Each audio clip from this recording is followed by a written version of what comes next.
be taken for granted in the playoffs either. Montreal trounced Rangers 7-1 in the first game. In the second, played right in Montreal. The New York Rangers, using Gordie Bell, a minor league goaltender, upset the Montrealers 4-2 to square the series.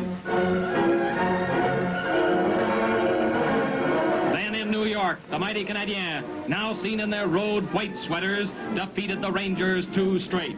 Returning to their own ice, Montreal, with an overwhelming display of power, ran up a 7-0 score to win the series 4-1 and advance into the final round. Rookie Glenn Hall in the nets. Montreal had finished first in regular league play. But every hockey fan wondered whether these challenging Canadiens would be able to overcome the defending champion Red Wings in the intense playoff pressure. The first game was high-scoring. Detroit led twice in goals by Del Vecchio and Dineen. Montreal twice tied it on goals by Beliveau and Richard. With 8 minutes gone in the second period, it was 2-2, and the slow-motion camera shows the old firm of Lindsay passing to Howe. And Howe, 4 times NHL scoring champion in 5 years, returning it. Lindsay scores from right in. The Detroit power play. Howe across to Ferguson. Del Vecchio at the goal mouth scores, and Detroit has a big 4-2 lead. The teams are in the third period. Less than 15 minutes to go. In playoff hockey, a 2-goal lead at this stage is considered almost insurmountable. Red Wings have a great chance to win the opening game on Montreal ice. But here's Curry in the corner. Montreal power on the move. Out to Turner, who passes across to Harvey. Into Curry. His rebound. LeClaire scores, and the Detroit lead is cut to 4-3.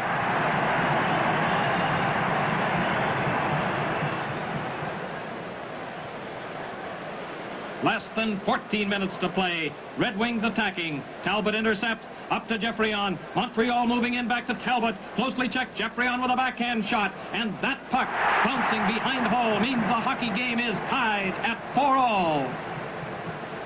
That's 2 Montreal goals in only 60 seconds. Canadiens keep right on driving.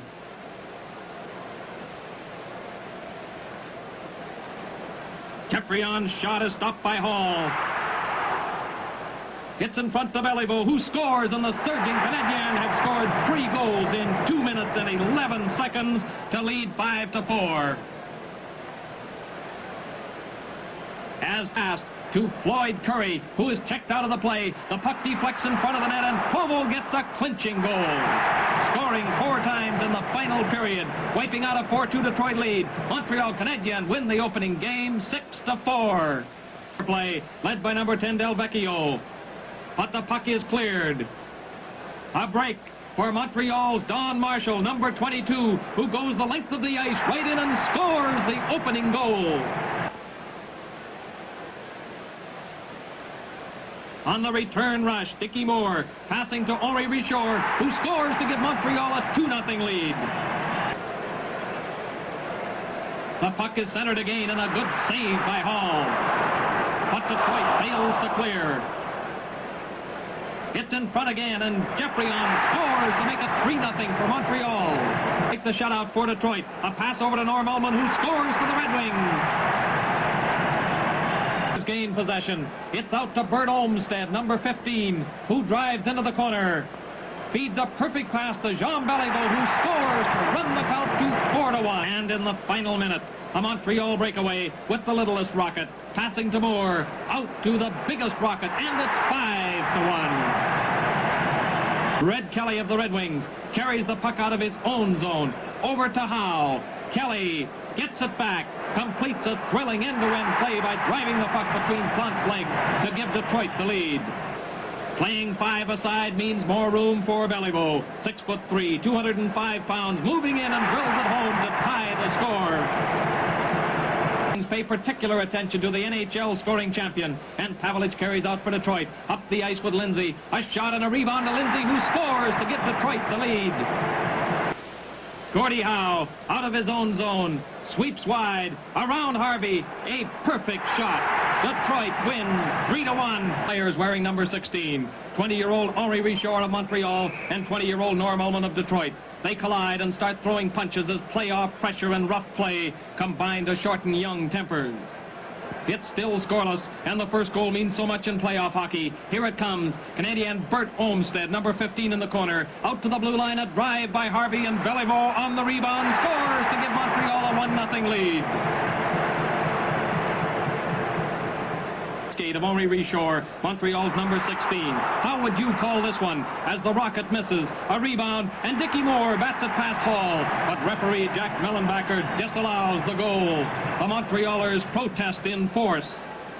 That action in slow motion. Maurice Richard around Bob Goldham. A good shot, but Hall saves. Canadiens still on the doorstep. Henri Richard and Moore in close. But the goal is disallowed. The referee ruling Henri Richard's right skate was in the goal crease. The controversial decision did not affect the outcome. Montreal's hard-shooting Bernie Geoffrion leads a rush. A shot by Olmsted, and on the rebound, Beliveau gets the most important goal of the series as it sends Canadiens into a commanding 2-0 lead. From here on, stick to defensive hockey in the playoffs. But not Canadiens, even when they're in the lead. Continuing the attack in the third period, Claude Provo to Curry, and his goal makes it 3-0. Provo passes neatly around Bob Goldham, and Curry scores just before being checked heavily by Gordie Howe. A check that was certainly not too little, but decidedly too late. Anytime a hockey team wins a game, particularly a playoff game on the opponent's ice, it's a major accomplishment. To win by a shutout is remarkable. Final score, Montreal 3, Detroit 0. In the Montreal Forum, 35-year-old Butch Bouchard, a veteran of 15 years of NHL play, is in his Canadian uniform for his final game before retiring. On the left, Dollard Saint Laurent. Plante may have changed the course of this hockey game, as Ted Lindsay has an excellent scoring chance. A hard shot, but Plante's save maintains the scoreless deadlock.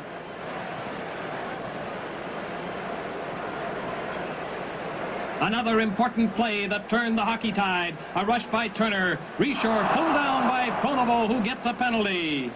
Montreal, players and fans alike, has been waiting for the five-strong force of their power play. Harvey to Curry to Beliveau, who scores his 12th playoff goal. Canadian driving for the clincher. Pronovo still in the penalty box. 5 Montrealers close in. A backhand shot by Geoffrion. Hall saves that one, but it's still not cleared. A scramble for the puck. Richard and Beliveau both in front. The Rocket gains control, gets a shot, and scores another power play goal.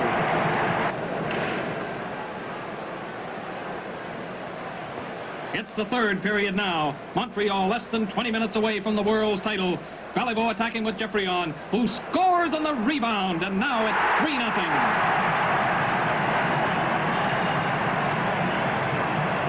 3-0. Word is quit in the hard-driving play of the National Hockey League. Detroit's number 10, Alex Delvecchio, with a powerful burst of speed in the score for the Red Wings. The 1956 Stanley Cup Championship. Montreal Canadiens are the hockey champions of the world. The players from 2 of the finest teams in history shake hands. In the 1955-56 season, every trophy and every all-star position but one was claimed by members of the Detroit Red Wings and Montreal Canadiens. Toe Blake, the rookie coach, is hoisted high on the shoulders of jubilant players. Last year, another rookie coach won the Stanley Cup, Detroit's Jimmy Skinner. But in 1956, the sports pendulum swung to Montreal, to Blake, Plante, Beliveau, Harvey, and the entire Montreal Canadiens organization. The Stanley Cup was officially presented to Canadiens by a former great NHL referee and senior Stanley Cup trustee, Cooper Smeaton. For Montreal, the season ends in jubilation. But 1955-56 provided 225 games of the finest in sports excitement. So ends the 1956 final. But in a new season, the 6 teams will once again present thrills, speed and excitement, and the ultimate in hockey skill in another quest for that historic and famous sports prize, Hockey's Stanley Cup.